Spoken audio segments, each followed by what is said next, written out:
আজ হচ্ছে বৃহস্পতিবার, তাই সকাল সকালই একটু গিয়েছিলাম পড়াতে। যেহেতু বৃহস্পতিবার তাই অনেক কাজ। আর যখন পড়াতে যাই তখন পুরো রাস্তাই ফাঁকা। রাস্তায় একটা কুকুর পর্যন্তও ছিল না।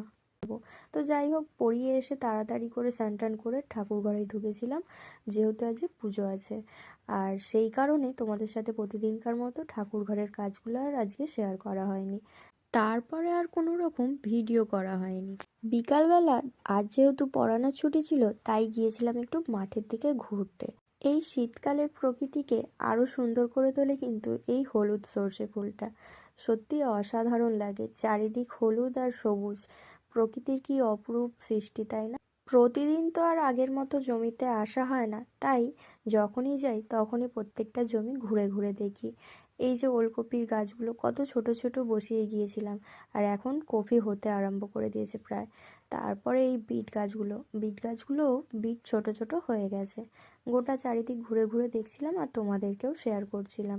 টমেটো গাছেও ফুল এসে গেছে।